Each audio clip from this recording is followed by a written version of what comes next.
Halo sahabatku, selamat datang kembali di channel Cerita Momo. Apa kabar kalian semua hari ini? Semoga selalu diberikan kesehatan dan rezeki yang melimpah ya. Sahabatku, pernahkah kalian membayangkan, tepat di saat kalian sedang mengandung buah hati yang sudah lama dinanti, orang yang paling kalian cintai justru mengusir dan menceraikan kalian demi wanita lain? Rasanya pasti hancur berkeping-keping, bukan? Inilah kisah pilu namun penuh perjuangan dari Kartika. Dihina dan dibuang saat hamil, ia bersumpah untuk bangkit kembali sebagai sosok wanita berkelas yang tak tersentuh. Tapi sebelum kita masuk ke dalam kisah yang akan mengaduk-aduk emosi ini, yuk tunjukkan dukungan kalian untuk channel ini. Jangan lupa tekan tombol like-nya sekarang juga. Dan pastikan kalian sudah subscribe serta menyalakan lonceng notifikasinya, agar tidak ketinggalan cerita seru lainnya. Dan mari kita saling menyapa. Coba tuliskan nama kalian, asal kota kalian, dan ketik kata hadir di kolom komentar di bawah ini. Mimin ingin tahu siapa saja sahabat setia yang sudah siap menyimak kisah ini. Sudah siap? Tarik napas panjang, siapkan tisu, dan mari kita masuk ke ceritanya. Hujan turun dengan deras malam itu, seolah langit ikut menangis melihat nasib yang akan menimpa Kartika. Di dalam kamar yang luas namun terasa dingin itu, Kartika duduk di tepi ranjang dengan tangan gemetar. Ia menatap benda kecil berwarna putih di tangannya. 2 garis biru. Jelas dan tegas. Setelah 3 tahun penantian yang penuh air mata dan doa, akhirnya Tuhan menjawab keinginannya. Ia hamil. Senyum merekah di bibirnya yang pucat. Ia membayangkan wajah Gunawan, suaminya, yang pasti akan berubah menjadi cerah saat mendengar kabar ini. Gunawan yang belakangan ini sering pulang malam dan bersikap dingin, pasti akan kembali hangat seperti dulu. Suara deru mobil terdengar memasuki halaman rumah. Jantung Kartika berdegup kencang. Ia segera menyembunyikan alat tes kehamilan itu ke dalam saku daster rumahan yang ia kenakan. Ia ingin memberikan kejutan yang manis. Kartika berlari kecil menuju ruang tamu, merapikan rambutnya sekilas di cermin, lalu membuka pintu utama dengan wajah berseri. Namun, senyum Kartika perlahan memudar saat melihat siapa yang datang. Gunawan tidak sendiri. Ia datang bersama ibunya, Bu Yanti. Wajah keduanya tampak keruh, tidak ada sedikit pun keramahan di sana. Gunawan bahkan tidak membalas uluran tangan Kartika yang hendak menyalaminya.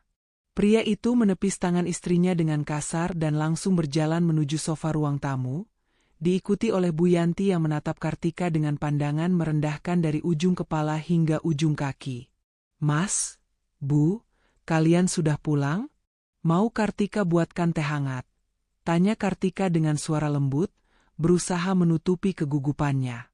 Tidak perlu basa-basi, potong Gunawan tajam. Ia melempar sebuah amplop coklat ke atas meja kaca di hadapan Kartika. Suara hempasan amplop itu menggema di ruangan yang sunyi. Ambil itu. Baca dan tanda tangani sekarang juga. Kartika menatap amplop itu dengan bingung. Tangannya gemetar saat meraihnya. Ketika ia mengeluarkan isi amplop tersebut, matanya membelalak lebar. Itu adalah surat gugatan cerai. Napas Kartika tercekat. Dunianya serasa runtuh seketika. Mas, apa maksudnya ini? Kenapa tiba-tiba Mas ingin menceraikan aku? Tanya Kartika dengan air mata yang mulai menggenang. Gunawan mendengus kasar. Ia menyandarkan punggungnya di sofa dengan angkuh. Tiba-tiba kamu bilang, Kartika, sadarlah. Sudah 3 tahun kita menikah, tapi kamu tidak becus memberikan aku keturunan. Rumah ini sepi seperti kuburan. Aku butuh penerus, dan kamu gagal sebagai seorang istri. Betul itu. Bu Yanti menyahut dengan suara melengking. Ibu sudah bilang dari dulu, Gunawan, wanita ini pembawa sial. Hartamu hanya habis untuk membiayai hidupnya yang tidak berguna itu. Cantik saja tidak cukup kalau rahimnya kering. Hati Kartika hancur berkeping-keping mendengar hinaan itu. Tangan kanannya meremas saku daster, merasakan benda keras di sana. Alat tes kehamilan itu. Ia ingin berteriak bahwa mereka salah, bahwa ia tidak mandul. Tapi Mas, Bu, dengarkan aku dulu. Aku punya kabar. Kartika mencoba berbicara, suaranya parau menahan tangis. Cukup, bentak Gunawan. Aku tidak mau dengar alasanmu lagi. Keputusanku sudah bulat. Lagi pula, aku sudah menemukan wanita yang jauh lebih sempurna darimu. Wanita yang subur, berkelas, dan bisa membahagiakan ibu. Sebelum Kartika sempat bertanya siapa wanita itu, pintu depan kembali terbuka. Seorang wanita muda dengan gaun merah ketat dan sepatu hak tinggi melangkah masuk dengan percaya diri. Aroma parfum mahal langsung menyeruak memenuhi ruangan. Itu Tania. Wanita yang selama ini Kartika kenal sebagai rekan kerja Gunawan, kini berjalan menghampiri Gunawan dan duduk di sampingnya dengan manja. Bahkan tanpa rasa malu menggelayut di lengan Gunawan di depan Kartika. Perkenalkan, ini Tania. Calon istri baruku, ucap Gunawan tanpa rasa bersalah. Tania tersenyum sinis pada Kartika. Halo, Mbak Kartika. Maaf ya, sepertinya posisi nyonya di rumah ini harus segera diganti. Kasihan Mas Gunawan kalau harus menunggu lebih lama lagi untuk punya anak. Dan asal kamu tahu, tambah Bu Yanti dengan mata berbinar menatap Tania, Tania ini wanita hebat. Dia bahkan sudah memberikan bukti kesuburannya. Tania sedang mengandung anak Gunawan. Cucu laki-laki yang sudah lama ibu idam-idamkan. Kartika terdiam kaku. Tubuhnya lemas, seolah seluruh tulang di badannya ditarik paksa. Gunawan berselingkuh? Dan Tania hamil? Rasa sakit itu bukan lagi seperti ditusuk, tapi seperti dicabik-cabik. Ia menatap perut rata Tania, lalu meraba perutnya sendiri. Di sana juga ada kehidupan. Anak Gunawan yang sah. Mas, kamu mengkhianatiku, bisik Kartika lirih. Jangan dramatis, Kartika, sergah Gunawan. Laki-laki butuh kepastian. Kamu tidak bisa memberikannya, jadi aku mencarinya di tempat lain. Sekarang, kemasi barang-barangmu. Malam ini juga kamu harus angkat kaki dari rumah ini. Aku tidak mau Tania stres melihat wajahmu. Malam ini, tapi di luar hujan deras, Mas. Dan ini rumah kita. Rumah kita? Gunawan tertawa mengejek. Ini rumahku. Aku yang membelinya. Kamu hanya menumpang. Kamu keluar dari sini hanya dengan pakaian yang menempel di badanmu. Jangan harap membawa 1 rupiah pun hartaku. Kartika menatap wajah-wajah di hadapannya. Gunawan yang kejam, Bu Yanti yang tamak, dan Tania yang tersenyum penuh kemenangan. Seketika itu juga, niat Kartika untuk memberitahu tentang kehamilannya lenyap. Jika mereka tahu ia hamil, mereka mungkin akan merebut anaknya, atau lebih buruk lagi, Tania akan menyakiti anaknya karena takut posisinya terancam. Tidak. Kartika tidak akan membiarkan anak tak berdosa ini tumbuh di tengah keluarga yang busuk. Kartika menghapus air matanya dengan kasar. Tatapannya yang tadi sayu kini berubah menjadi dingin dan tajam. Ia berdiri tegak, memandang Gunawan tepat di manik matanya. Baik, Mas. Aku akan pergi, ucap Kartika tegas, membuat Gunawan sedikit terkejut dengan perubahan nada bicaranya. Aku akan tanda tangani surat itu. Tapi ingat satu hal, Gunawan. Suatu hari nanti, kamu akan menyesali perlakuanmu malam ini. Kamu membuang berlian demi memungut batu kerikil. Kartika mengambil pena, menandatangani surat cerai itu dengan tangan mantap, lalu melemparnya kembali ke meja. Tanpa menoleh lagi, ia berbalik menuju kamar, mengambil tas jinjing lamanya, memasukkan beberapa helai pakaian, dan melangkah keluar dari rumah mewah itu. Saat pintu tertutup di belakangnya, Hujan deras langsung menyambut tubuh ringkih Kartika. Ia berjalan menembus badai, mendekap perutnya erat-erat. Air hujan menyatu dengan air matanya. "Maafkan ibu, nak," bisiknya pada janin di dalam rahimnya. "Ayahmu tidak menginginkan kita. Tapi ibu janji, ibu akan berjuang mati-matian untukmu. Kita sembunyikan keberadaanmu dari mereka. Kamu adalah milik ibu, hanya milik ibu." Di bawah kilatan petir, Kartika bersumpah. Ia tidak akan mati konyol di jalanan. Ia akan bangkit. Ia akan kembali, bukan sebagai wanita lemah yang bisa diinjak-injak, melainkan sebagai wanita yang membuat mereka tidak berani menatap matanya. Perjalanan Kartika baru saja dimulai. 1 bulan telah berlalu sejak malam badai itu. Kartika kini tinggal di sebuah kamar kos sempit berukuran 3x3 meter di pinggiran kota. Dindingnya lembab dan catnya mengelupas, sangat jauh berbeda dengan kamar mewah ber-AC yang dulu ia tempati. Namun, bagi Kartika, ruangan sempit ini jauh lebih hangat karena tidak ada hinaan dan caci maki di dalamnya. Setiap hari, Kartika bangun pukul 3 pagi. Dengan perut yang sering mual karena morning sickness, ia memaksakan diri untuk belanja ke pasar tradisional dan memasak. Ia menggunakan sisa tabungan terakhirnya untuk modal berjualan nasi rames bungkus. Ia tidak malu.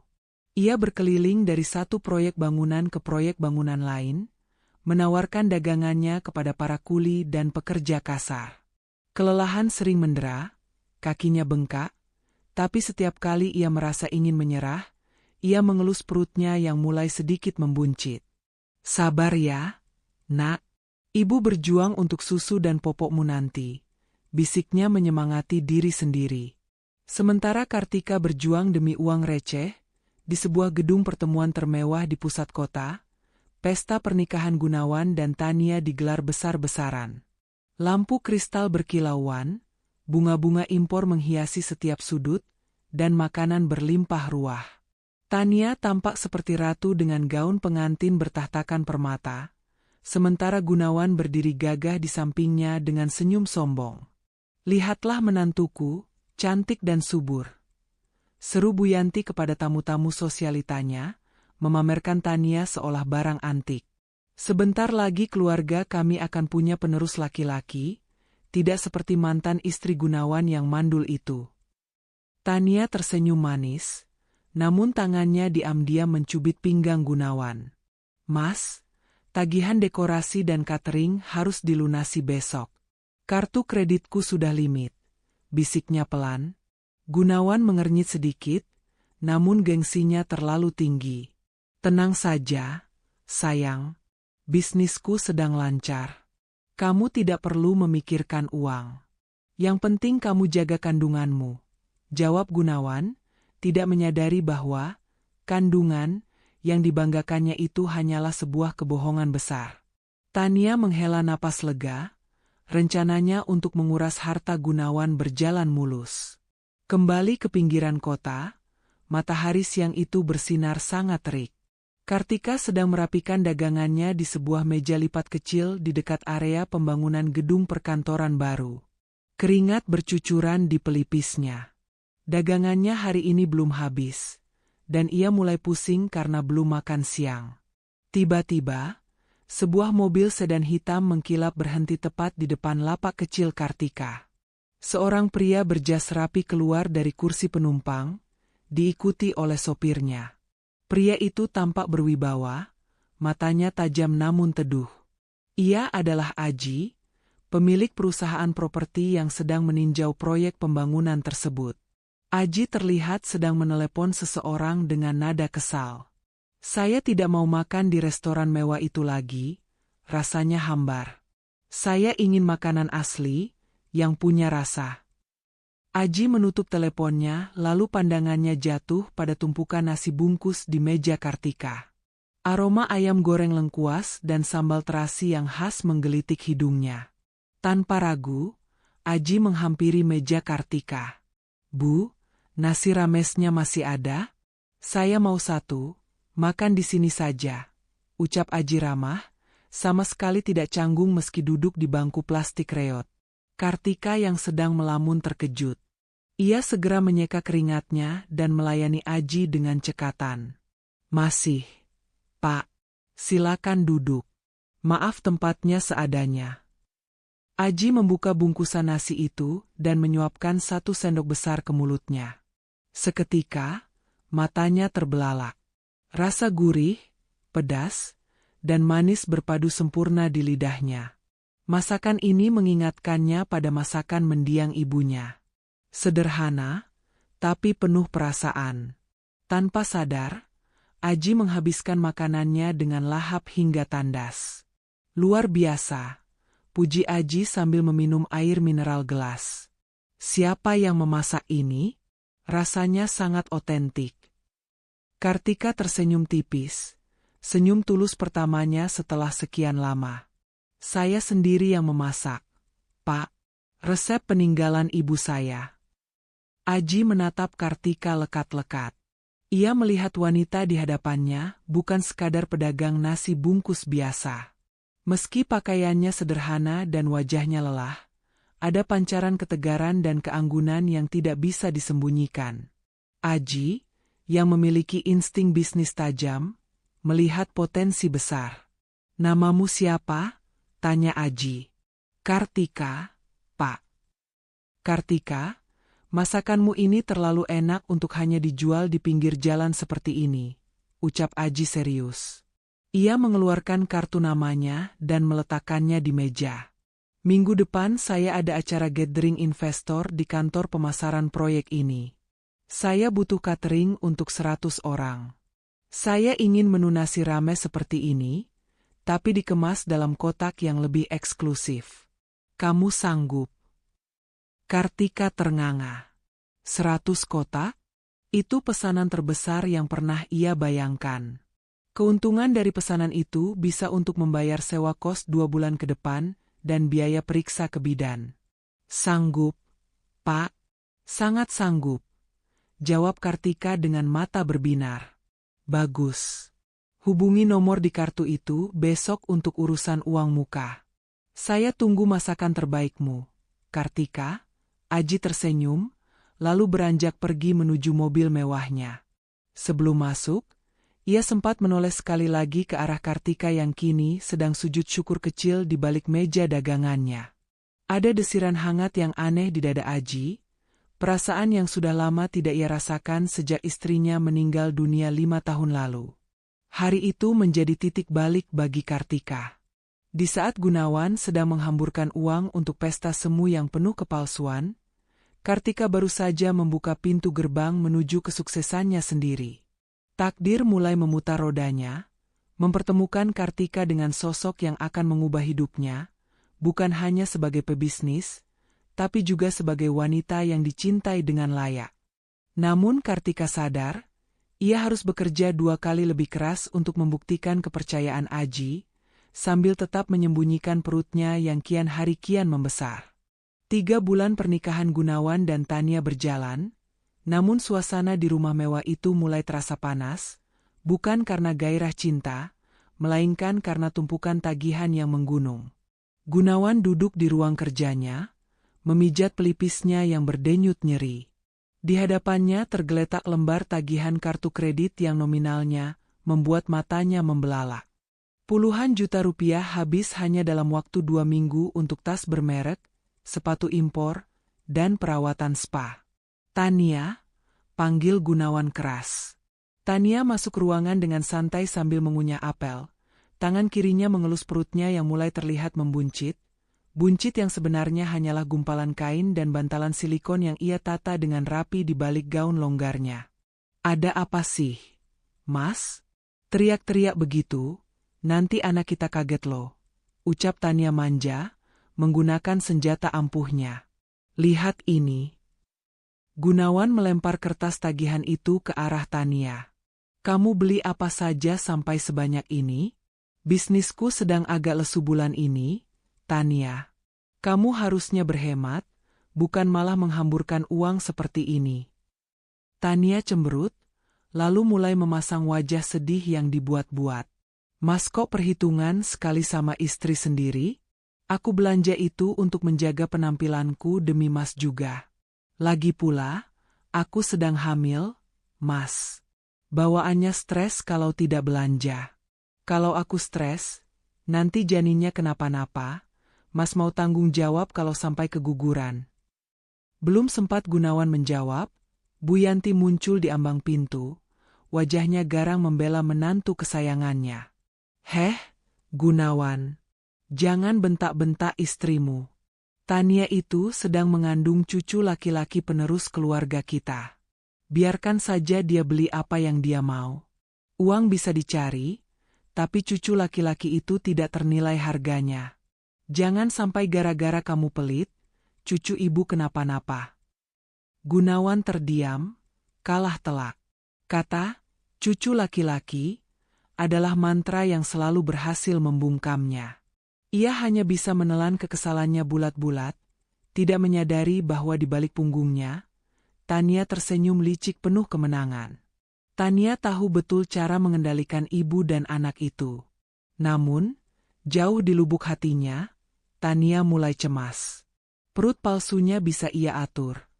Tapi sampai kapan ia bisa menghindari pemeriksaan dokter bersama Gunawan? Setiap kali Gunawan ingin mengantarnya USG, Tania selalu punya 1000 alasan.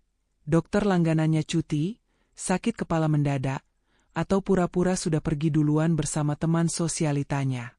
Sementara kekacauan finansial mulai menggerogoti rumah tangga Gunawan, di sisi lain kota, asap harum mengepul dari sebuah dapur sederhana yang kini disewa Kartika. Pesanan catering untuk acara kantor Aji sukses besar.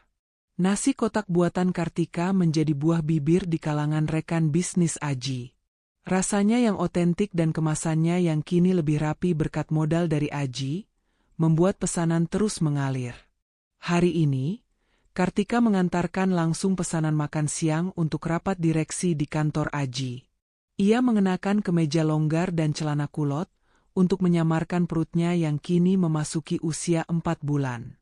Meski lelah, wajahnya tampak lebih segar dan bercahaya, karena memiliki tujuan hidup yang jelas. Selamat siang, Pak Aji. Ini pesanan makan siangnya, sapa Kartika sopan saat masuk ke ruangan Aji. Aji yang sedang sibuk memeriksa berkas langsung mendongak dan tersenyum lebar. Ah, Bu Kartika. Tepat waktu seperti biasa. Terima kasih ya.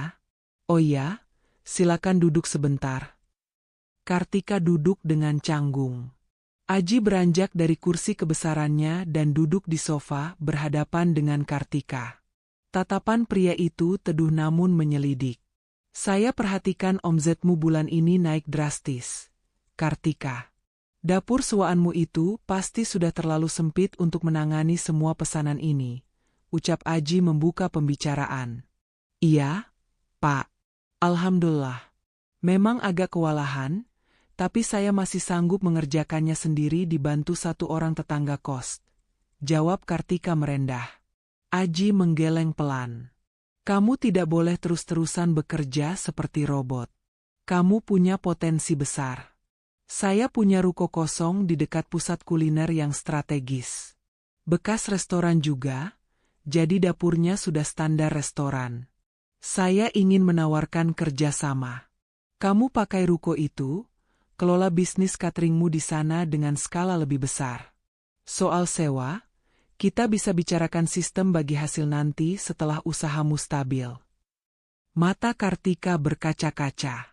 Tawaran ini bagaikan mimpi di siang bolong. Pak Aji, kenapa Bapak sebaik ini pada saya?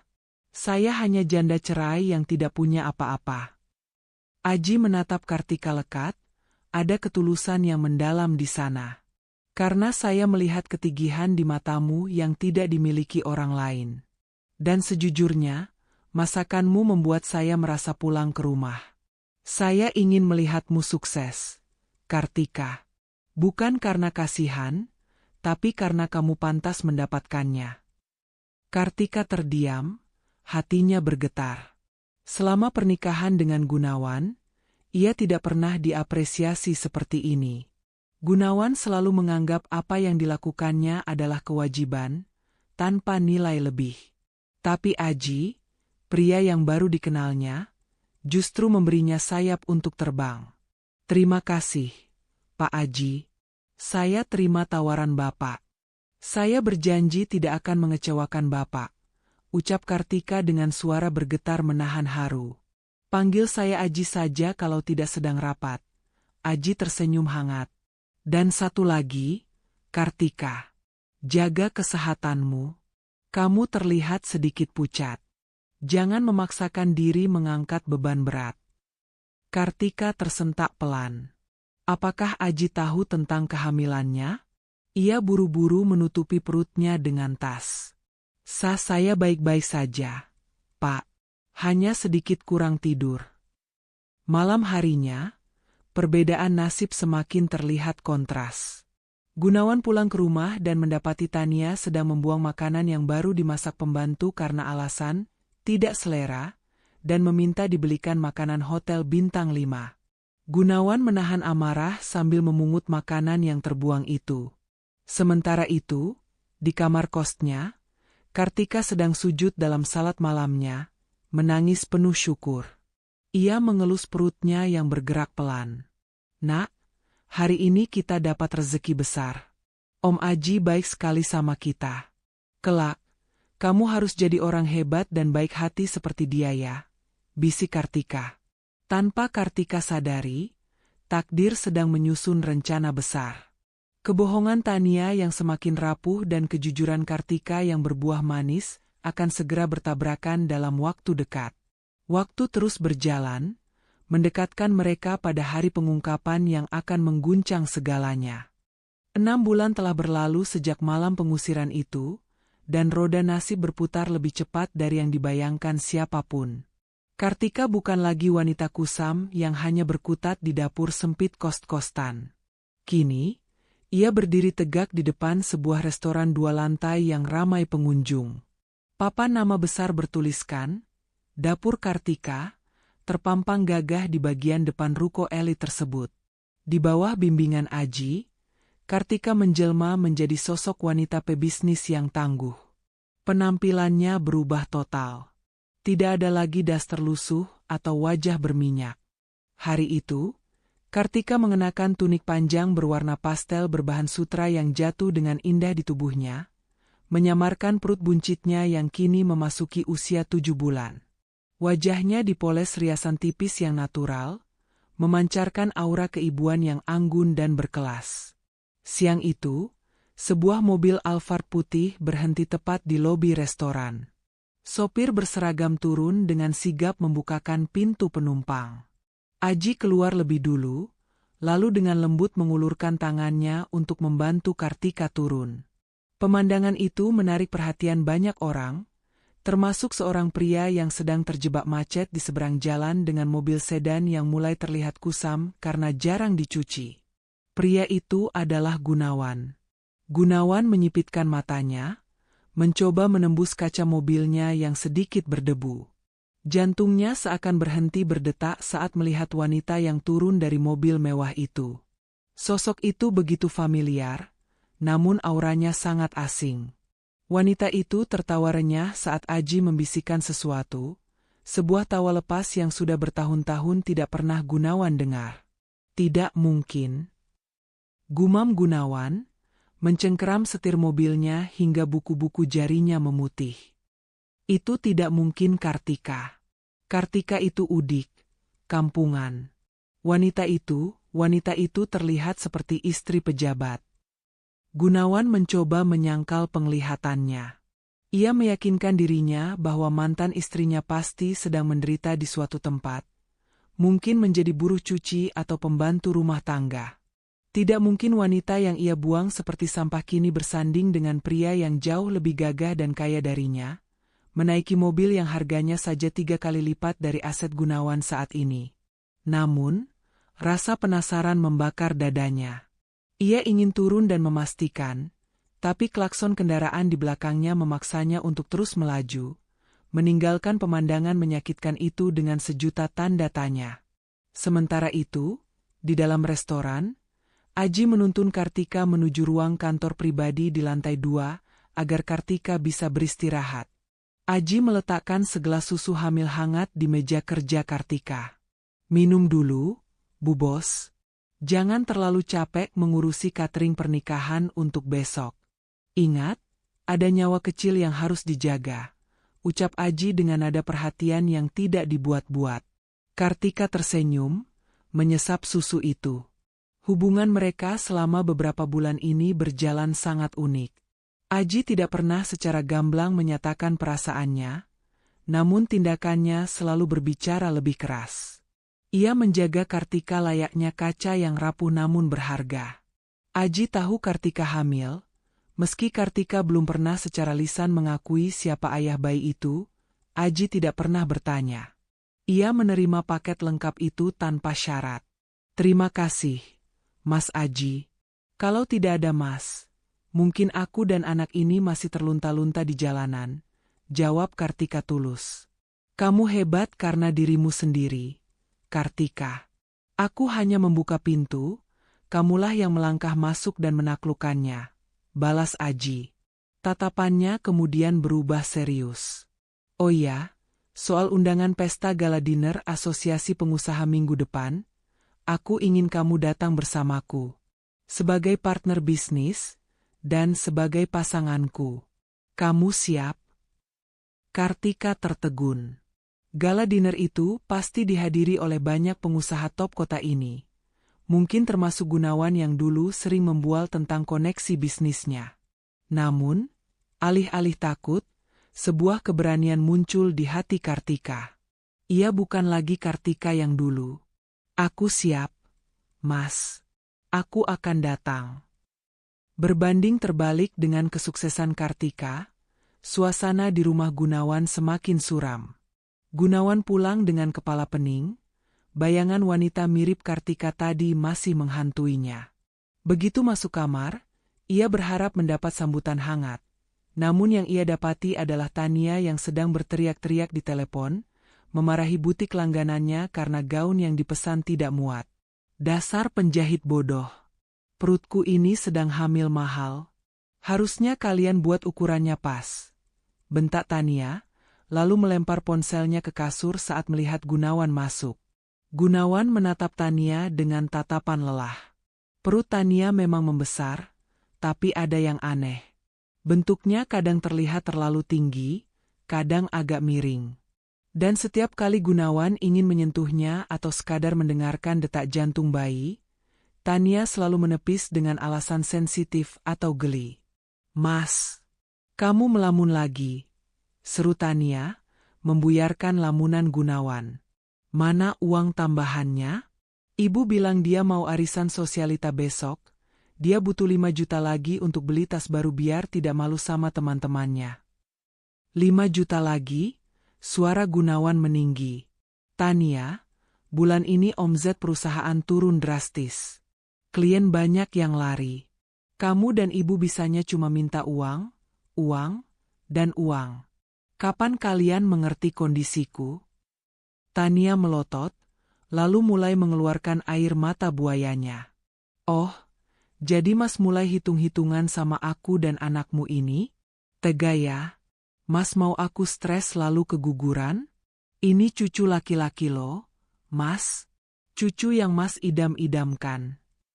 Mendengar kata, keguguran, dan cucu laki-laki, amarah Gunawan langsung kempes seperti balon ditusuk jarum.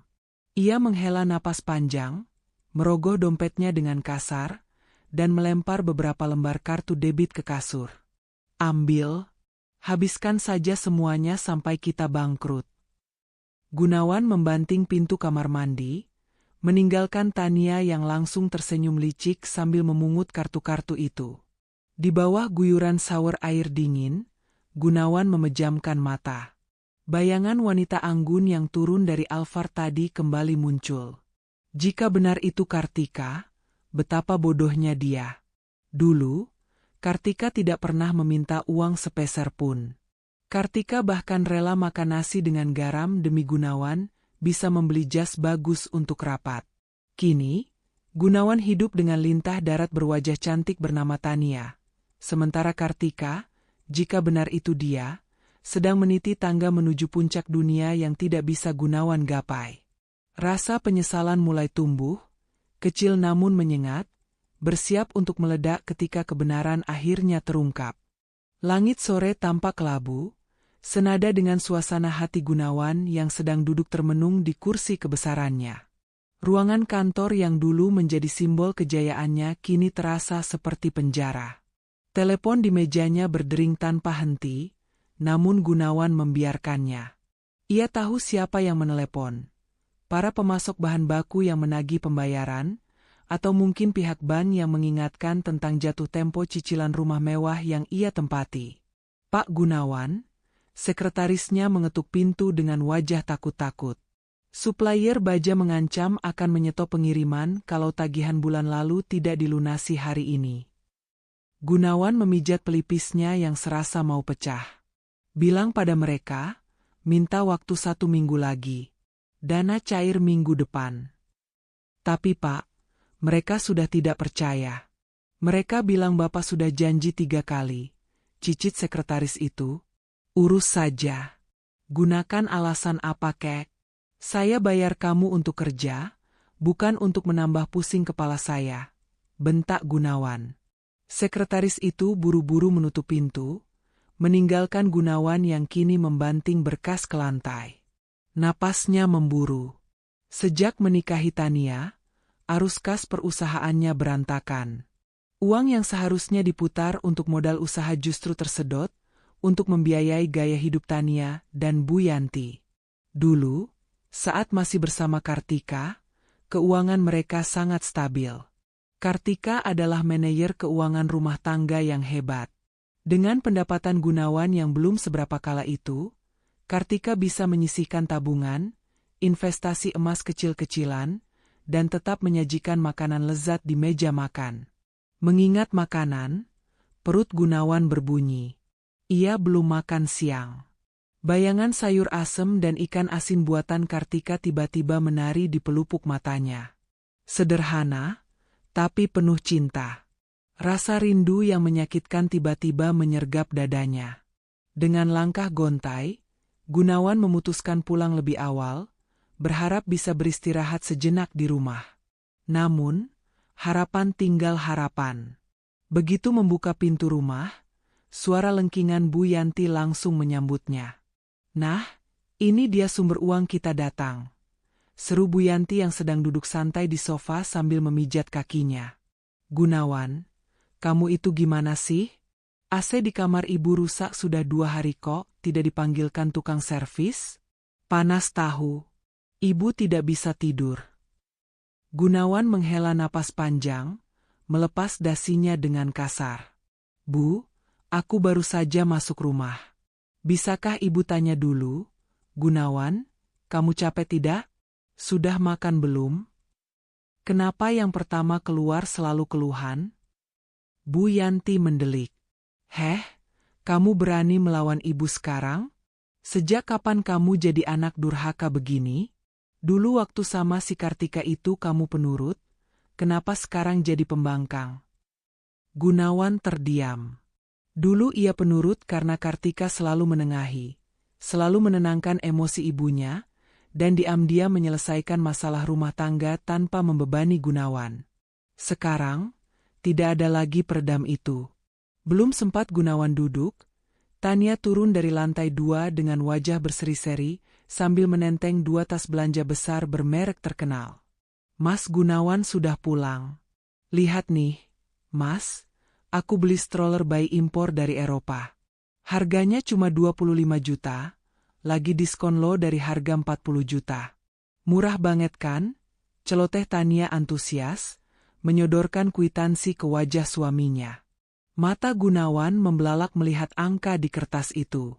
Darahnya mendidih. 25 juta? Tania, kamu gila?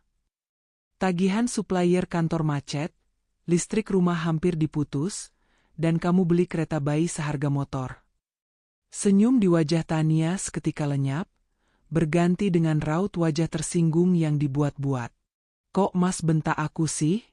Ini kan demi anak kita. Mas mau cucu pewaris keluarga ini ditaruh di kereta bayi murahan yang keras dan bikin sakit punggung? Mas tegas sama darah daging Mas sendiri.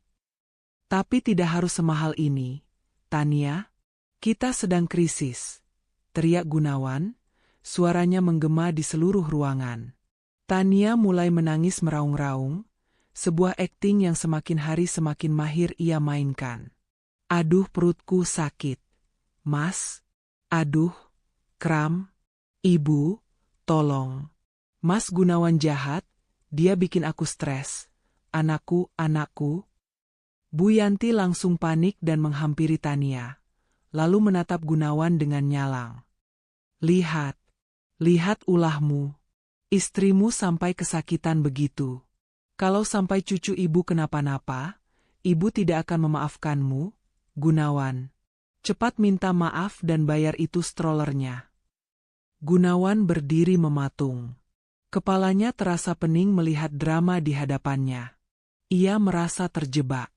Ia ingin marah, tapi ketakutan kehilangan anak laki-laki itu menahannya. Dengan perasaan kalah yang amat sangat, Gunawan mengambil kwitansi itu dan meremasnya. Baik, aku bayar. Tapi ini terakhir kalinya kamu belanja tanpa izinku, ucap Gunawan dingin, lalu berjalan gontai menuju kamarnya. Di dalam kamar yang dingin dan sunyi, Gunawan duduk di tepi ranjang. Ia melihat ke arah meja rias yang kini penuh dengan botol parfum dan kosmetik mahal milik Tania. Dulu, meja itu hanya berisi bedak dan lipstik sederhana milik Kartika.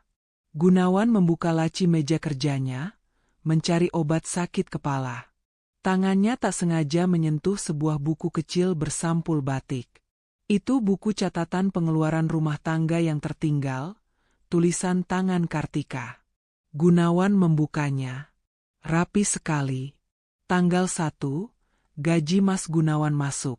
Bayar listrik, air, sisihkan untuk tabungan haji ibu, sisihkan untuk servis motor Mas Gunawan. Sisa belanja pasar, cukup, Mas Gunawan suka ayam goreng. Air mata menetes di pipi Gunawan. Ia baru menyadari betapa bodohnya ia. Ia memiliki seorang manajer keuangan, koki handal, dan istri yang penuh pengabdian bernama Kartika. Namun ia membuangnya demi parasit cantik yang kini menggerogoti hidupnya perlahan-lahan. Kartika. Bisik Gunawan lirih di kamar yang sepi itu. Kamu di mana? Aku lelah. Namun penyesalan itu tidak mengubah kenyataan. Di luar sana, Tania sedang tersenyum licik sambil mengirim pesan pada selingkuhannya. Memberitahu bahwa ia berhasil mendapatkan uang lagi dengan alasan stroller bayi. Padahal stroller itu adalah barang bekas yang ia beli murah dari temannya, dan ia markup harganya gila-gilaan. Gunawan benar-benar sedang berjalan menuju kehancuran, sementara Kartika di tempat lain sedang bersiap untuk terbang semakin tinggi. Lampu-lampu kristal di dapur Kartika, satu persatu mulai dipadamkan. Para karyawan sudah pulang setengah jam yang lalu, menyisakan keheningan yang menenangkan di restoran 2 lantai itu. Namun, di sudut ruangan dekat jendela besar yang menghadap ke jalan raya, Kartika masih duduk memeriksa laporan keuangan bulanan. Perutnya yang kini memasuki usia 8 bulan terlihat menonjol di balik gamis longgar berwarna peach yang ia kenakan. Sesekali ia meringis pelan, merasakan tendangan kecil dari sang janin yang seolah ikut bersemangat menemani ibunya bekerja. Belum pulang, Bu Bos? Suara bariton yang lembut membuat Kartika menoleh. Aji berdiri di sana, mengenakan kemeja putih yang lengan bajunya digulung sebatas siku, membawa segelas air hangat. Pria itu baru saja selesai rapat dengan klien di lantai 3 gedung sebelah, namun menyempatkan diri mampir seperti kebiasaannya setiap malam. Sebentar lagi, Mas. Tanggung, tinggal sedikit lagi, jawab Kartika sambil tersenyum menerima gelas air itu. Aji menarik kursi di hadapan Kartika, duduk dan menatap wanita itu lekat-lekat. Ada guratan lelah di wajah Kartika, namun mata wanita itu memancarkan binar kekuatan yang selalu membuat Aji kagum.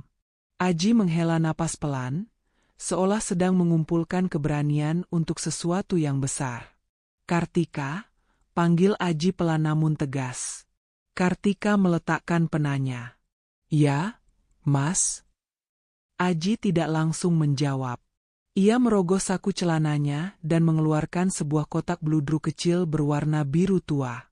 Ia meletakkannya di atas meja, tepat di samping tangan Kartika yang sedang memegang gelas. Jantung Kartika seakan berhenti berdetak sesaat. "Mas Aji, ini..." "Aku bukan pria yang pandai merangkai kata-kata manis seperti pujangga, Kartika," Aji memulai. Suaranya sedikit bergetar namun tatapannya mantap mengunci manik mata Kartika. "Aku sudah melihatmu di titik terendahmu, saat kamu berjuang demi sesuap nasi di pinggir jalan. Aku melihatmu bangkit, bekerja keras tanpa mengeluh, dan menjadi wanita hebat seperti sekarang. Tapi yang paling membuatku jatuh hati bukan kesuksesanmu, melainkan ketulusan dan ketangguhanmu sebagai seorang calon ibu." Aji menjeda sejenak, lalu tangannya bergerak perlahan menyentuh punggung tangan Kartika. "Aku tahu masa lalumu menyakitkan. Aku tahu kamu mungkin trauma untuk memulai lagi. Tapi, izinkan aku menghapus trauma itu. Izinkan aku menjadi tempatmu bersandar saat kamu lelah. Dan yang paling penting, izinkan aku menjadi ayah untuk anak yang sedang kamu kandung itu." Air mata Kartika menetes tanpa bisa dibendung. "Mas, aku ini janda. Aku sedang hamil anak orang lain. Apa kata keluargamu nanti? Apa kata dunia? Kamu pria terhormat, Mas. Kamu bisa mendapatkan gadis yang jauh lebih sempurna dariku." Aji menggeleng tegas. "Bagiku, kamu sempurna. Anak itu tidak berdosa, dia anugerah Tuhan. Siapapun ayah biologisnya, itu tidak penting bagiku. Yang penting adalah siapa yang akan membesarkannya dengan cinta. Aku ingin menjadi orang itu, Kartika. Maukah kamu menikah denganku?" Isak tangis Kartika pecah. Bukan tangis kesedihan, melainkan tangis haru yang melegakan dada. Selama ini ia berjuang sendirian, memasang tembok tinggi agar tidak ada lagi yang menyakitinya. Namun malam ini, Aji meruntuhkan tembok itu dengan ketulusan yang luar biasa. Dengan tangan gemetar, Kartika mengangguk pelan. "Iya, Mas. Aku mau." Seminggu kemudian, sebuah pernikahan sederhana namun sakral digelar di ruang tamu rumah pribadi Aji yang asri. Tidak ada pesta pora, tidak ada ribuan tamu undangan, dan tidak ada kemewahan yang diumbar ke media sosial. Aji menepati janjinya untuk menjaga privasi Kartika demi ketenangan batin istrinya itu. Hanya ada penghulu, saksi dari pihak Aji, serta Sari, sahabat setia Kartika sejak masa sekolah, dan Pak Hendra, pengacara kepercayaan Aji, yang hadir sebagai saksi. Kartika tampak sangat cantik dalam balutan kebaya putih sederhana yang dimodifikasi untuk ibu hamil. Wajahnya bersinar, jauh lebih cantik daripada saat ia menikah dengan Gunawan dulu yang penuh tekanan. "Saya terima nikah dan kawinnya Kartika binti almarhum Pak Saleh dengan mas kawin tersebut dibayar tunai," ucap Aji lantang dalam satu tarikan napas. "Sah." Kata "sah" itu menggema, menandai awal hidup baru bagi Kartika. Ia bukan lagi janda terbuang. Ia kini adalah Nyonya Aji, istri dari seorang pengusaha properti yang disegani, namun lebih dari itu, ia adalah wanita yang dicintai dengan utuh. Malam harinya, di kamar pengantin yang hangat, Aji duduk di samping Kartika. Tangan kekar Aji dengan lembut mengusap perut buncit Kartika. Anehnya, bayi di dalam kandungan itu yang biasanya aktif menendang, kini menjadi tenang seolah merasakan kenyamanan dari sentuhan ayah barunya. "Halo, Nak," bisik Aji di depan perut Kartika. "Ini Papa. Maaf ya Papa baru datang sekarang. Papa janji, Papa akan melindungimu dan ibumu. Tidak akan ada yang boleh menyakiti kalian lagi. Kamu tumbuh yang sehat ya di dalam sana." Kartika menatap suaminya dengan mata berkaca-kaca. Ia menyandarkan kepalanya di bahu Aji. Terima kasih, Mas. Terima kasih sudah menerima kami. Jangan berterima kasih, sayang.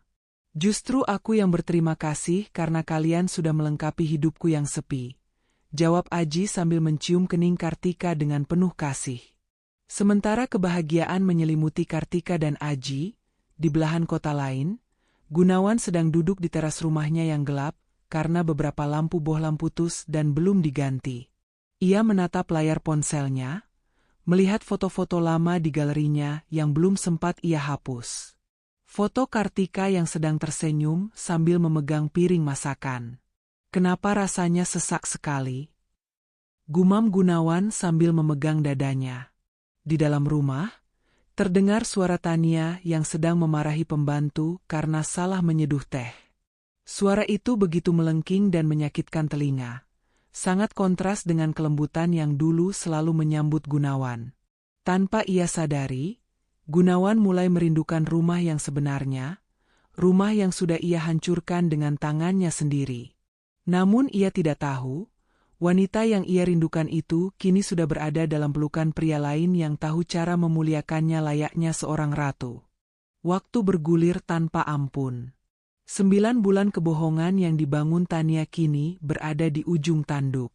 Perut palsu berbahan silikon yang ia kenakan setiap hari mulai terasa panas dan menyiksa, bukan karena beratnya, melainkan karena beban ketakutan bahwa sandiwaranya akan terbongkar. Gunawan semakin tidak sabar ingin melihat wajah putranya. Dan Bu Yanti sudah sibuk menyiapkan kamar bayi dengan perabotan mewah hasil dari menjual perhiasan lamanya. Pagi itu, Tania sedang duduk di depan cermin, menatap wajahnya yang pucat karena kurang tidur memikirkan skenario selanjutnya. Ia tahu ia tidak bisa mengelak lagi. Ia harus berpura-pura melahirkan hari ini juga, lalu menjalankan rencana cadangannya. Menyuap perawat untuk mencari bayi adopsi atau membuat drama bahwa bayinya meninggal saat persalinan. Opsi manapun berisiko tinggi, tapi Tania tidak punya pilihan. Arg. Sakit? Jeritan Tania memecah keheningan pagi di rumah Gunawan. Bu Yanti yang sedang menyiram tanaman langsung melempar selangnya dan berlari masuk ke kamar. Tania, ada apa? Nak, kenapa? Perutku, Bu, sakit sekali. Sepertinya bayinya mau keluar. Rintih Tania sambil meremas perut palsunya dengan akting yang meyakinkan. Keringat dingin, yang kali ini asli karena panik, membasahi pelipisnya. Gunawan yang baru saja hendak berangkat ke kantor, bergegas naik ke lantai 2 dengan wajah panik. Tania, kamu mau melahirkan? Iya, Mas. Cepat bawa aku ke rumah sakit. Sakit banget. Mas, aku tidak kuat. Ayo, cepat Gunawan. Jangan bengong saja. Cucu ibu mau lahir. Teriak Bu Yanti histeris sambil memapah Tania. Gunawan dengan tangan gemetar mengambil kunci mobil. Kita ke RSUD saja ya, yang dekat sini. BPJS-ku masih aktif di sana. Mendengar kata RSUD dan BPJS, Tania langsung melotot di sela-sela jeritannya. Apa? Mas gila ya? Aku mau melahirkan pewarismu di RSUD yang penuh sesak? Tidak. Aku mau ke rumah sakit Grand Medica. Aku mau pelayanan VVIP. Tapi Tania, biayanya? Gunawan mencoba membantah. Keuangannya sedang sekarat. Kartu kreditnya sudah limit semua. Mas pilih uangmu atau nyawa anak laki-lakimu? Ancam Tania dengan suara melengking. Kalau terjadi apa-apa karena pelayanan jelek, aku tidak akan memaafkanmu. Bu Yanti langsung memukul bahu Gunawan. Turuti saja istrimu. Soal uang nanti ibu gadaikan sertifikat tanah warisan bapak kalau perlu. Yang penting cucu ibu lahir selamat di tempat yang layak. Gunawan menggeram frustrasi. Lagi-lagi ia kalah. Dengan hati dongkol dan dompet yang menjerit, ia memacu mobil sedan tuanya membelah kemacetan kota menuju rumah sakit Grand Medica, rumah sakit paling elit dan mahal di kota itu. Sementara itu, Di sebuah rumah asri bergaya minimalis, suasana yang jauh berbeda sedang terjadi. Kartika sedang menyiram bunga di taman belakang, ketika tiba-tiba ia merasakan mules yang hebat menjalar dari pinggang hingga ke perut bawahnya. Cairan hangat merembes membasahi gamisnya. Kali ini bukan kontraksi palsu. "Mas Aji," panggil Kartika, suaranya tenang namun menahan sakit. Aji yang sedang membaca koran sambil minum kopi di teras langsung meletakkan cangkirnya. Ia melihat wajah istrinya yang meringis dan genangan air di dekat kaki Kartika. Tanpa banyak bicara, Aji langsung sigap. Ia tidak panik, tidak berteriak, melainkan dengan cekatan merangkul bahu Kartika. "Tarik napas, sayang. Tenang, aku di sini," ucap Aji lembut. Ia segera menuntun Kartika masuk ke dalam mobil Alphard yang joknya sudah ia lapisi alas khusus untuk persiapan hari ini. Koper berisi perlengkapan bayi yang sudah disiapkan sejak sebulan lalu langsung dimasukkan ke bagasi oleh sopir. Di dalam perjalanan, Aji menggenggam erat tangan Kartika, sesekali mengusap punggung tangan itu dan membisikkan doa-doa penenang. "Sakit banget, Mas," desis Kartika saat kontraksi datang semakin intens.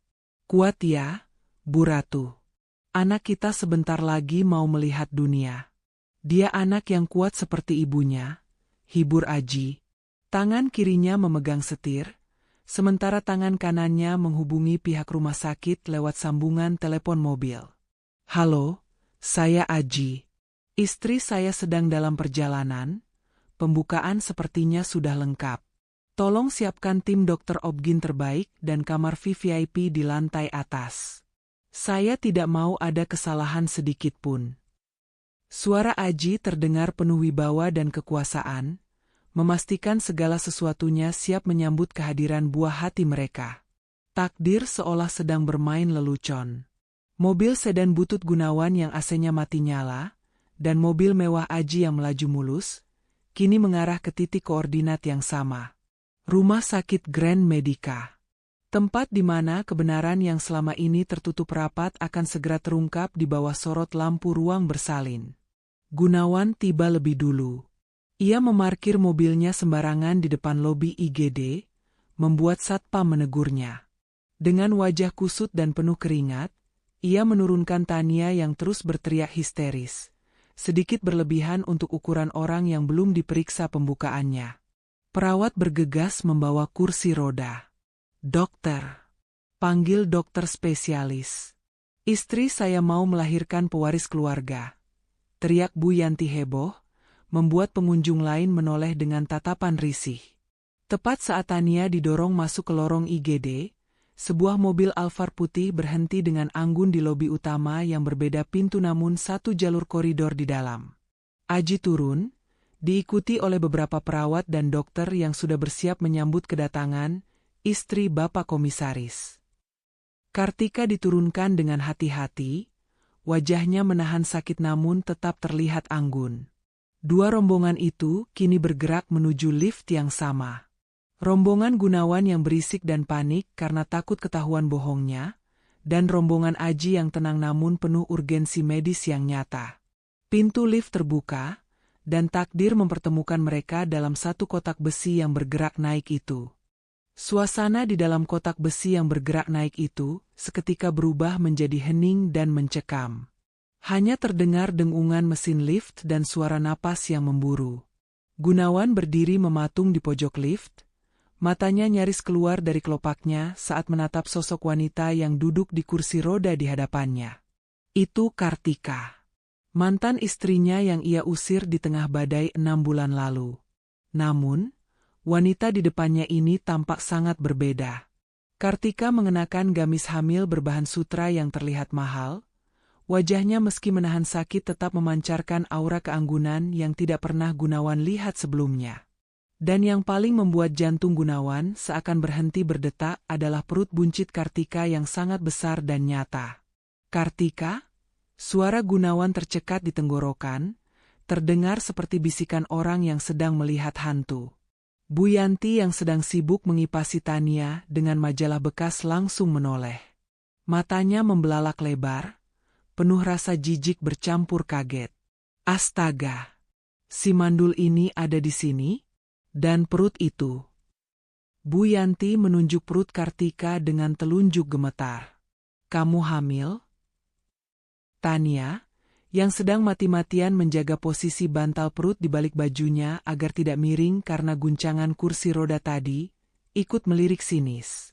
Ketakutan Tania akan terbongkarnya rahasia sejenak tertutup oleh rasa irinya, melihat penampilan Kartika yang jauh lebih glowing darinya.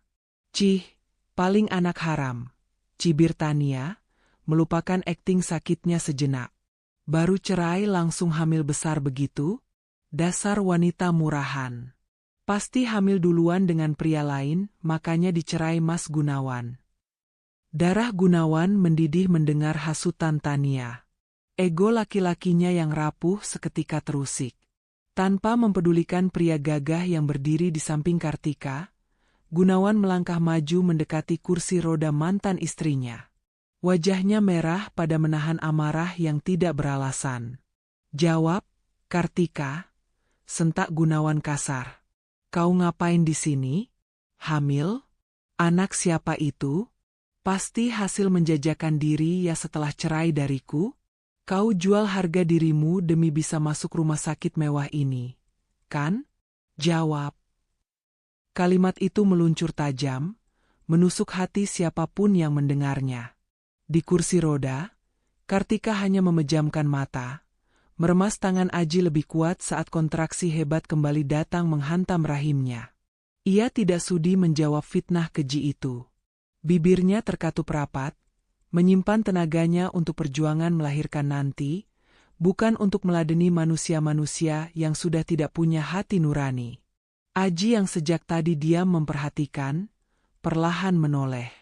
Tatapannya dingin dan tajam, menusuk langsung ke manik mata Gunawan, membuat nyali Gunawan sedikit menciut. Aji tidak berteriak, ia tidak memaki, namun aura kekuasaan yang menguar dari tubuhnya membuat udara di dalam lift terasa berat. Jaga mulut Anda, Tuan, ucap Aji dengan suara rendah, berat, dan penuh penekanan. Satu kata lagi Anda menghina istri saya pastikan Anda keluar dari gedung ini tanpa nama baik yang tersisa. Istri? Gunawan tertawa mengejek, tawa yang terdengar sumbang. Jangan bodoh, Pak. Anda ditipu. Wanita ini bekas saya. Dia itu mandul. 3 tahun menikah dengan saya dia tidak bisa hamil. Kalau sekarang dia hamil, itu pasti anak antah berantah yang tidak jelas bapaknya. Ting. Perdebatan panas itu terpotong oleh suara denting lift. Pintu logam terbuka di lantai 5, lantai khusus VVIP Emerald. Pemandangan di luar lift seketika membungkam mulut Gunawan dan Bu Yanti. Di koridor yang berlantaikan marmer mengkilap itu, Direktur rumah sakit beserta tim dokter spesialis lengkap sudah berbaris rapi menunggu. Selamat datang, Ibu Kartika, sapa sang direktur rumah sakit dengan sangat hormat, bahkan sedikit membungkuk sopan. Ruang persalinan VVIP sudah kami siapkan dengan peralatan terlengkap. Dokter anestesi dan dokter anak juga sudah standby. Mari kami bantu. Para perawat senior dengan seragam rapi segera mengambil alih kursi roda Kartika dengan gerakan halus, memperlakukannya bak seorang ratu kerajaan yang sangat penting. Aji menatap Gunawan sekilas, tatapan yang menyeratkan rasa kasihan sekaligus jijik, lalu berjalan mengikuti istrinya tanpa menoleh lagi. Punggung tegap Aji dan keanggunan Kartika perlahan menjauh, masuk ke balik pintu ganda kaca buram yang bertuliskan, steril area, VVIP. Sementara itu, perawat IGD yang mendorong kursi roda Tania tampak bingung dan canggung. Ia melihat kartu status pasien di tangannya. Maaf, Pak, Bu. Ucap perawat itu ragu-ragu pada Gunawan. Sepertinya kita salah lantai. Pasien atas nama Ibu Tania terdaftar dengan jaminan asuransi kelas 3. Ruang bersalin kelas 3 ada di lantai 2, Pak. Ini lantai khusus eksekutif non-asuransi. Gunawan terpaku di tempatnya. Kakinya lemas. Kata-kata perawat itu bagaikan tamparan keras bertubi-tubi di wajahnya. Kartika disambut direktur di lantai VVIP, sementara ia dan pewarisnya diarahkan ke bangsal biasa karena limit keuangannya sudah habis. Apa? Kelas 3? Jerit Tania histeris, kali ini paniknya asli. Aku tidak mau. Di sana panas. Mas Gunawan, lakukan sesuatu. Masa kita kalah sama si janda miskin itu? Aku mau di sini. Aku mau dokter yang tadi. Diam kamu. Bentak Gunawan frustrasi, kepalanya serasa mau pecah. Ia masih menatap nanar ke arah pintu di mana Kartika menghilang. Rasa penasaran, cemburu, dan penyesalan mulai bercampur aduk menjadi racun di dadanya. Bagaimana mungkin? Kartika yang dulu menghitung uang belanja recehan, kini disambut bak konglomerat? Siapa pria itu sebenarnya? Dan anak siapa yang dikandung Kartika? Sus, bawa istri saya ke bawah dulu. Saya mau ke toilet sebentar. Alibi Gunawan dengan napas memburu. Mas, jangan tinggalkan aku. Mas, teriak Tania panik. Ia takut sendirian menghadapi pemeriksaan dokter. Jika dokter memeriksa perutnya, tamatlah riwayatnya. Tapi Gunawan tidak peduli. Ia mengabaikan teriakan istri dan ibunya. Diam-diam, ia menyelinap, melangkah mengendap-endap menuju koridor VVIP, mengikuti jejak Kartika. Ia harus tahu kebenarannya. Ia harus melihat dengan mata kepalanya sendiri, apa yang terjadi di balik pintu kaca itu. Gunawan tidak sadar, langkah kakinya itu justru akan mengantarkannya pada kehancuran mental yang sesungguhnya. Gunawan menyelinap masuk ke lorong VVIP dengan jantung berdegup kencang. Matanya liar mencari nomor kamar yang tadi dimasuki oleh rombongan Kartika. Di ujung lorong, pintu kamar nomor 1, President Suite, terlihat sedikit terbuka karena perawat baru saja keluar mengambil persediaan obat. Tanpa membuang waktu, Gunawan menerobos masuk. Pemandangan di dalam kamar itu seketika membuat nyali Gunawan menciut, namun ego dan rasa cemburunya memaksa kakinya untuk tetap melangkah. Kamar itu lebih mirip kamar hotel bintang 5 daripada kamar rumah sakit. Sofa kulit empuk, televisi layar lebar, dan buket bunga segar menghiasi ruangan. Di tengah ruangan, di atas ranjang persalinan yang canggih, Kartika sedang berbaring miring. Wajahnya basah oleh keringat dan air mata menahan sakit kontraksi yang kian memuncak. Aji berdiri di sampingnya, menggenggam erat tangan Kartika, membisikkan kata-kata penyemangat dengan nada yang begitu lembut, kontras dengan sosoknya yang gagah. Hebat sekali sandiwaramu, Kartika. Suara Gunawan memecah keintiman di ruangan itu. Aji menoleh cepat, rahangnya mengeras saat melihat Gunawan berdiri di ambang pintu dengan wajah merah padam dan napas memburu. Kartika yang sedang meringis kesakitan membuka matanya, terkejut melihat mantan suaminya ada di sana. Mas Gunawan pergi. Rintih Kartika lemah. Gunawan tidak peduli. Ia melangkah mendekat, matanya menatap tajam ke perut besar Kartika. Aku tidak akan pergi sebelum kamu jujur. Lihat dirimu, Kartika. Dulu kamu mengemis uang belanja padaku, sekarang berlagak seperti nyonya besar di kamar mewah ini? Berapa kamu bayar pria ini untuk berpura-pura jadi suamimu? Atau dia ini gadun barumu? Gunawan menunjuk wajah Aji dengan telunjuknya yang gemetar. Heh, Pak. Asal Bapak tahu, wanita ini mandul. 3 tahun saya nikahi tidak hamil-hamil. Kalau sekarang dia hamil, itu pasti bukan anak saya. Jangan-jangan Bapak ditipu juga sama dia. Aji melepaskan genggaman tangannya pada Kartika perlahan, lalu berbalik badan sepenuhnya menghadap Gunawan. Tingginya yang menjulang membuat Gunawan harus mendongak. Tanpa peringatan, tangan kekar Aji menangkap telunjuk Gunawan yang masih teracung, lalu memelintirnya sedikit, cukup untuk membuat Gunawan memekik kesakitan dan berlutut. Aarg. Lepas. Kamu gila ya? Saya tuntut kamu penganiayaan, teriak Gunawan. Singkirkan tangan kotor Anda dari istri dan anak saya. Suara Aji terdengar rendah namun mengerikan, seperti geraman singa yang terusik. Anda bertanya siapa saya? Anda bertanya siapa Kartika? Tepat saat itu, pintu kamar terbuka lebar. Direktur rumah sakit masuk diikuti oleh 4 orang petugas keamanan berbadan tegap.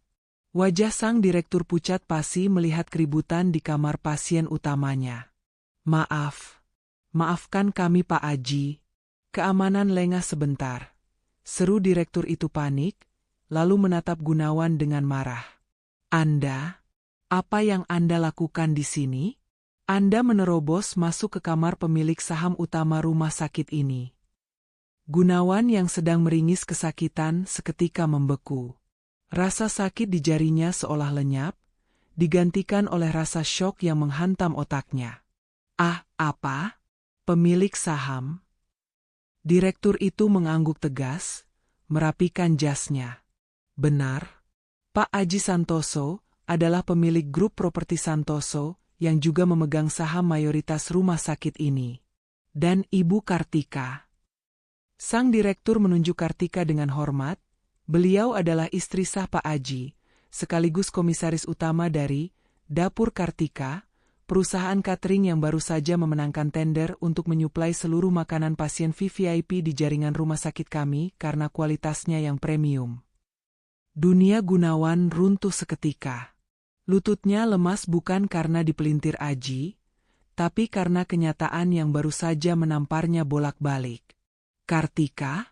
Mantan istrinya yang dulu ia hina miskin dan bodoh, kini menjadi istri konglomerat dan pebisnis sukses yang dihormati? Gunawan menatap Kartika dengan pandangan kosong. Wanita itu tidak membalas tatapannya. Kartika hanya fokus pada napasnya, pada bayinya, dan pada Aji, suaminya yang sebenarnya. Kartika sudah tidak lagi melihat Gunawan sebagai ancaman, melainkan hanya sebagai masa lalu yang menyedihkan. Tidak mungkin. Desis Gunawan. Ini pasti mimpi. Kartika itu cuma tukang masak. Bawa dia keluar, perintah Aji dingin pada petugas keamanan. Dan pastikan dia tidak menginjakan kaki di lantai ini lagi. Kalau perlu, lapor polisi atas tuduhan menerobos privasi dan perbuatan tidak menyenangkan. 2 petugas keamanan langsung menyeret Gunawan yang masih linglung. Gunawan meronta, berusaha mempertahankan sisa harga dirinya yang sudah hancur lebur. Tunggu. Lepaskan saya. Saya juga punya hak di sini. Istri saya, Tania, sedang melahirkan di bawah. Dia melahirkan pewaris saya. Anak laki-laki saya, teriak Gunawan histeris saat diseret keluar pintu. Kalian lihat saja nanti. Anak saya akan lebih hebat dari anak haram itu. Namun, karma bekerja dengan cara yang misterius dan sangat cepat. Baru saja